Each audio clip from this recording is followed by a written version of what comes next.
अस्सलाम वालेकुम।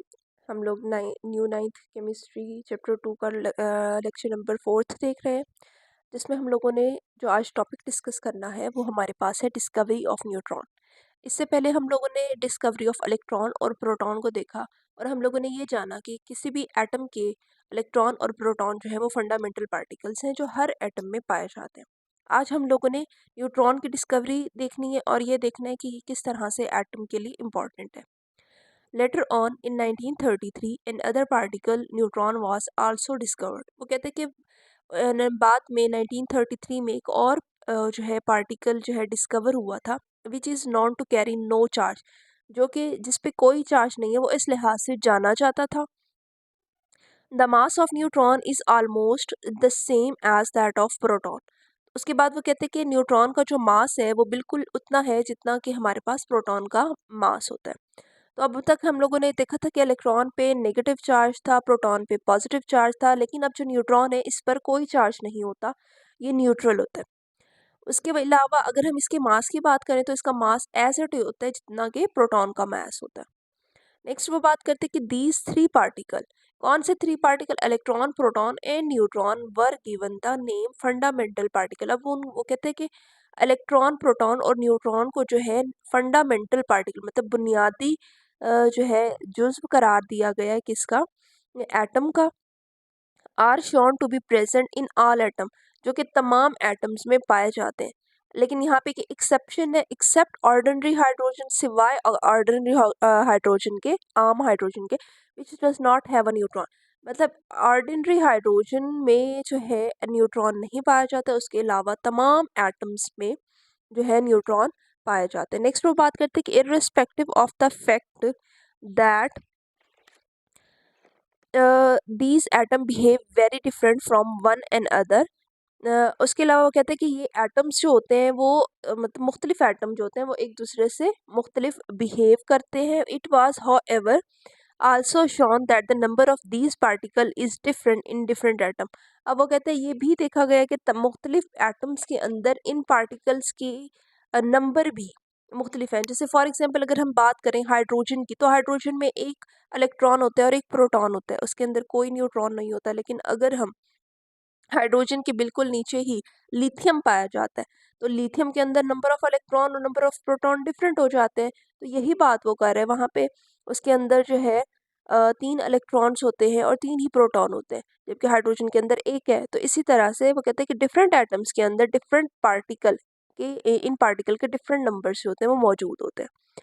नेक्स्ट वो बात करते हैं कि after the discovery of these particle, मतलब अब ये तमाम पार्टिकल जो है जब वो डिस्कवर हो गए, अ वेरी इंपॉर्टेंट क्वेश्चन, तो एक एक अहम सवाल जो है अरोज उठता है as to how these particle are arrange, कि ये तमाम पार्टिकल ठीक है मौजूद तो है एटम के अंदर, लेकिन ये किस तरह से वहाँ पे पाए जाते हैं इन अ टिनी प्लेस कॉल्ड एटम, एक छोटी सी जगह पे जिसे हम एटम कहते हैं। इन अदर वर्ड, या फिर हम दूसरे लफ्ज़ों में ये भी कह सकते हैं कि what is the structure of an atom, कि एक एटम का स्ट्रक्चर क्या है, उसके अंदर तमाम पार्टिकल्स की अरेंजमेंट किस तरह से मौजूद है। ये सारी चीज़ें हमारे दिमाग में जो है ये सवाल बन के उठती हैं कि ये किस तरह से आखिर उसके अंदर पाए जाते हैं। तो इसके बाद है हमारे पास डिस्कवरी ऑफ न्यूक्लियस। न्यूक्लियस जो है हमारे पास, इसका अगर हम मीनिंग देखें, न्यूक्लियस हमारे पास होती है सेंट्रल प्लेस। तो सेंट्रल प्लेस मतलब एटम के अंदर मौजूद सेंट्रल प्लेस की जब डिस्कवरी हुई तो हमें पता, फिर उसमें हम लोग देखेंगे किस तरह से इन चीज़ों की अरेंजमेंट है, क्या चीज़ सेंटर में पाई जा रही है, क्या चीज़ जो है साइड पे है। ये सारी चीज़ें जो है हम लोग इस डिस्कवरी में देखेंगे। तो इसमें वो कहते हैं कि Lord Rutherford in 1911, Lord Rutherford ने 1911 में provided answer to this question. किस क्वेश्चन का, ये क्वेश्चन हमारे पास दिया हुआ है कि एटम के अंदर एटम का स्ट्रक्चर कैसा है, एटम के अंदर इन पार्टिकल्स की अरेंजमेंट किस तरह से है। इसका आंसर जो है लॉर्ड रदरफोर्ड ने इन 1911 में कि इस जो है क्वेश्चन का आंसर दिया। He carried out a remarkable experiment, उसने एक मतलब रिमार्केबल बहुत अजीम एक्सपेरिमेंट किया, इन विच ही हिट, जिसमें उसने जो है हिट कराई a stream of special type of particle. ठीक है, स्ट्रीम मतलब एक बौछार जो है वो हिट कराई स्पेशल टाइप ऑफ पार्टिकल्स की to a very thin gold foil. एक हमारे पास उसने क्या ली, एक बहुत पतली गोल्ड की फॉयल ली, ठीक है, मतलब बहुत पतली फॉइल ली, उसके ऊपर उसने कुछ स्पेशल टाइप के पार्टिकल्स की जो है उसने हिट करवाया उनको। ठीक है, इस तरह से उसके ऊपर एक स्ट्रीम जो है उसको हिट करवाया फ्रॉम दिस एक्सपेरिमेंट। अब वो कहते हैं इस एक्सपेरिमेंट से ही कंक्लूड उसने नतीजा निकाला दैट एन एटम, कि एक एटम के पास हैज़ टू पोर्शन, उसके अंदर दो पोर्शंस है। ठीक है, आर्टिनी सेंट्रल पोर्शन, एक दरमियान में छोटा सा पोर्शन है which he called as nucleus, जिसको उसने न्यूक्लियस का नाम दिया।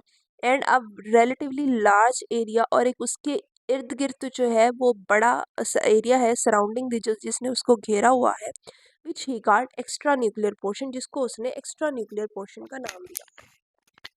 अब अगर हम लोग देखें तो एटम हमारे पास अकॉर्डिंग टू उसके एक्सपेरिमेंट के अकॉर्डिंग कि एक हमारे पास जो है एटम जो है, हम फॉर एग्जांपल उसने कहा कि एक दरमियान में छोटा एरिया है, टिनी एरिया है, और दो पोर्शंस में, फर्स्ट पोर्शन ये है और सेकंड पोर्शन क्या है कि जिस उसने एक एरिया है जिसने उसको सराउंड किया हुआ है, ये उसने उसको सराउंड किया हुआ है, और एक छोटा सा दरमियान में टिनी एरिया, इस एरिया को उसने कहा कि ये हमारे पास न्यूक्लियस है, और ये वाला जो एरिया है इसको उसने कहा ये हमारे पास एक्स्ट्रा न्यूक्लियस है। एक्स्ट्रा हमारे पास है nuclear portion, extra nuclear portion, तो ये हमारे पास एक्स्ट्रा न्यूक्लियर पोर्शन है। उसके अकॉर्डिंग मतलब एक्सपेरिमेंट्स के अकॉर्डिंग हमारे पास एटम जो है वो दो पोर्शंस में डिवाइडेड है, एक हमारे पास सेंट्रल टिनी एरिया जिसको उसने न्यूक्लियस का नाम दिया, और एक्स्ट्रा न्यूक्लियर पोर्शन हमारे पास जिसने उसको सराउंड किया हुआ है। तो ये हमारे पास उसके एक्सपेरिमेंट्स के अकॉर्डिंग जो है एक एटम जो है इस तरह से। नेक्स्ट उसने कहा कि इट वाज आल्सो डिस्कवर्ड, उसके बाद ये भी डिस्कवर किया गया that almost all the mass of an atom is concentrated in the nucleus, कि एक एटम का जो तकरीबन मास है, जो इसका वजन है, वो उसके न्यूक्लियस के अंदर मौजूद है। Because both the heavy particles, क्योंकि दोनों भारी पार्टिकल जो हैं proton and neutron are found to be present here. अब उसने क्या बताया, उसने इसकी पोजीशन भी बताई कि न्यूट्रॉन और प्रोटॉन कहाँ मौजूद है, वो इसी न्यूक्लियस के अंदर मौजूद है। इसी न्यूक्लियस के अंदर हमारे पास फॉर एग्जांपल अगर हम न्यूक्लियस बनाएं यहाँ पर, तो इसके अंदर प्रोटॉन भी मौजूद है और न्यूट्रॉन भी मौजूद है, दोनों पार्टिकल्स जो हैं वो इसके अंदर मौजूद है, और दोनों ही हैवी पार्टिकल्स हैं। इस वजह से किसी भी एटम का जो 99% मास है, 99.9% जो मास है वो इसके न्यूक्लियस के अंदर मौजूद है। ये दो बातें हो गई। तो अब यहाँ पे हमें एटम की कुछ अरेंजमेंट का भी पता चल गया कि अच्छा एटम इस तरह से होता है। Are found to be here in the nucleus, these two particle are held together by a strong nuclear force. अब वो कहते हैं ये जो दो पार्टिकल न्यूक्लियस के अंदर मौजूद है, ये किस तरह से मौजूद है, इनके दरमियान जो है स्ट्रॉन्ग न्यूक्लियर फोर्सेज हैं जिनकी वजह से ये एक दूसरे के साथ मौजूद है। अब हमारे पास एटम की कुछ मतलब स्ट्रक्चर जो है, या फिर हम ये कह सकते हैं कि अरेंजमेंट जो है इन पार्टिकल्स की, वो हमारे सामने आ गई कि हमारे पास क्या होता है, एटम के अंदर हमारे पास न्यूक्लियस होता है। ठीक है, ये फॉर एग्जांपल हमारे पास न्यूक्लियस है, इसके अंदर प्रोटॉन है और इसके अंदर न्यूट्रॉन है। ठीक है, इन दोनों का मास जो है, उसने एक और बात की, इन दोनों का मास भी इक्वल होता है, और क्योंकि दो हैवी पार्टिकल्स जो है वो इसी न्यूक्लियस के अंदर आ गए, इस वजह से इसका ज़्यादातर जो एटम का मास है वो भी इसी न्यूक्लियस के अंदर मौजूद होता है। नेक्स्ट इसका सराउंडिंग एरिया हो गया। ठीक है, एक्स्ट्रा न्यूक्लियर पोर्शन हो गया जिसको सराउंड कर रहा है, तो इट मीन्स के इलेक्ट्रॉन जो है वो इस एरिया में प्रेजेंट होंगे। तो ये हमारे पास एक एटम का स्ट्रक्चर जो है वो आ गया। नेक्स्ट वो बात कर रहे हैं, नेक्स्ट यहाँ पे हमारे पास एक टेबल दिया हुआ है। ठीक है, इसके अंदर हमारे पास पार्टिकल्स है, देन उनके चार्ज दिए हुए, और फिर उनके मैसेज बताए हुए। तो यहाँ पे हमारे पास सबसे फर्स्ट जो पार्टिकल है वो है इलेक्ट्रॉन। अच्छा जी, इसके ऊपर चार्ज जो है इलेक्ट्रॉन का, हम लोगों ने पहले भी डिस्कस किया था, इलेक्ट्रॉन के ऊपर नेगेटिव चार्ज होता है। अच्छा, चार्ज इसके ऊपर कितना है, 1.602 मल्टीप्लाई बाय 10⁻⁻19 कोलम इसके ऊपर चार्ज होता है, और इसके ऊपर माइनस चार्ज होता है। और अगर हम इसके मास की बात करें तो ये हमारे पास 9.109 मल्टीप्लाई बाय 10⁻31 kg हमारे पास इसका मास है। नेक्स्ट वो बात करते हैं कि प्रोटॉन। प्रोटॉन को अगर हम देखें तो हमारे पास प्रोटॉन के ऊपर प्लस में चार्ज होता है। ठीक है, पॉजिटिव चार्ज होता है, और इसके ऊपर भी चार्ज जो है उतना ही 1.6022 मल्टीप्लाई बाय 10⁻⁻19 कोलम। और अगर हम इसके मास की बात करें तो इसका मास जो है वो इलेक्ट्रॉन की निस्बत ज़्यादा होता है, 673 मल्टीप्लाई बाय 10⁻⁻27 kg। अगर हम इन मैसेस की बात करें तो इट मीन अगर हम इनका कंपैरिजन करें तो हमें लगता है कि शायद इसका मैस जो इलेक्ट्रॉन का ज़्यादा होगा, लेकिन अगर हम यहाँ पर पावर्स की बात करें तो -31, जब हम माइनस में जाते हैं तो जितनी बड़ी वैल्यू होती जाती है उतना ही वो रियल में छोटी होती चली जाती है, ठीक है। तो अगर हम 31 और 27 का कंपैरिजन करें तो यहाँ पर हमारे पास ये वाली वैल्यू जो है इट मीन्स कि इसका मैस जो है वो ज़्यादा है, प्रोटॉन का मैस इलेक्ट्रॉन से बहुत ज़्यादा होता है। नेक्स्ट हम अगर न्यूट्रॉन की बात करें, न्यूट्रॉन पे कोई चार्ज नहीं होता, इस वजह से ये न्यूट्रल है, इसके ऊपर कोई चार्ज नहीं है। लेकिन अगर हम इसके मैस की बात करें तो अप्रॉक्सीमेटली तकरीबन ये इसका मैस जो होता है वो प्रोटॉन के मैस के बराबर होता है। यहाँ पे 1.675 है ये हमारे पास, यहाँ पे 3 और यहाँ पे 5, जस्ट इतना डिफरेंस है। मल्टीप्लाई बाय 10⁻27 kg, ठीक है।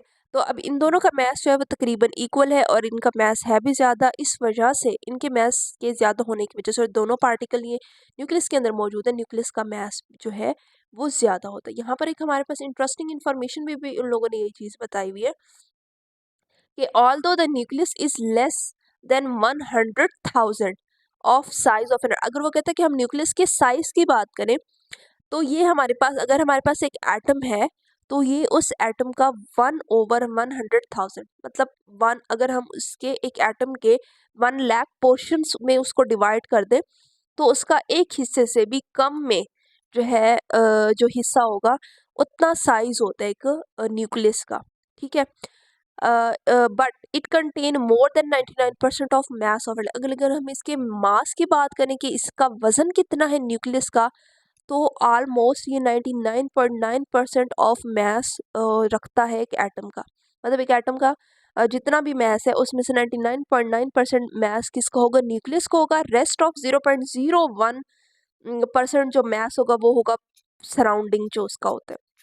लेकिन अगर हम उसके साइज़ की बात करें तो साइज़ को हम लोग इस तरह से देख सकते हैं कि एक एटम को अगर हम 1 लाख पोर्शंस में डिवाइड कर दें तो उसके एक पोर्शन से कम साइज़ में जो है उसका न्यूक्लियस मौजूद होता है। तो ये हमारे पास डिस्कवरी ऑफ न्यूट्रॉन और हमने डिस्कवरी ऑफ न्यूक्लियस जो है जो है हम लोगों ने स्टडी किया। अब हम लोगों को ये पता चल गया कि एक एटम में कौन कौन से पार्टिकल्स मौजूद होते हैं, और डिस्कवरी ऑफ न्यूक्लियस में हम लोगों ने उनकी पोजीशंस, उनकी अरेंजमेंट को भी स्टडी कर लिया।